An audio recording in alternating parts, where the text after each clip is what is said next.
গরমে ত্বকের যত্ন কিভাবে করতে হবে? গরমকালে ত্বকের পরিচর্যায় সবার আগে ব্যবহার করতে হয় সানস্ক্রিন, যাতে মুখে বেশি ঘাম না হয়। তার জন্য ওয়াটার বেসড সানস্ক্রিন ব্যবহার করুন।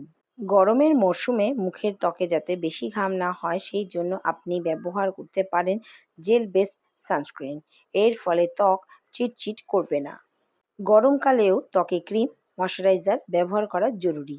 এক্ষেত্রেও জেল বেসড কিংবা ওয়াটার বেসড প্রোডাক্ট ব্যবহার করলে ঘাম কম হবেই। ত্বকে, বিশেষ করে মুখে যাতে বেশি ঘাম না হয় তার জন্য ফেস মাস্কের শীট ব্যবহার করতে হবে। এর ফলে ত্বক হাইড্রেটও থাকবে। গরমকালে ত্বকে অনেক সময় ইনফেকশন হয়ে যায়। এই অবস্থায় ঘাম হলে জ্বালা যন্ত্রণাও বাড়ে। এই সমস্যা দূর করতে অ্যালোভেরা জেল ব্যবহার করুন। Aloe vera gel based cream, moisturiser কিংবা অন্য প্রোডাক্ট ব্যবহার করলে মুখের ত্বকে সেভাবে ঘাম হবে না গরমের দিনেও। গরমকালে দিনে যতবার পারবেন পরিষ্কার ঠান্ডা জল দিয়ে মুখ ধুয়ে নেবেন। তারপর ওয়েট টিস্যু দিয়ে মুখ মুছে নিন। এর ফলে ত্বকে ঘাম হবে না সেভাবে।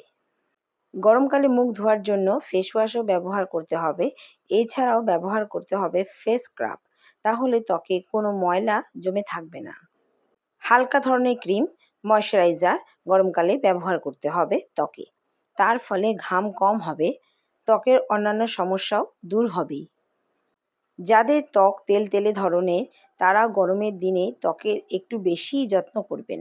না হলে ত্বকে সিবাম বেশি থাকার ফলে নোংরা জমে ব্রণ সমস্যা বাড়বে।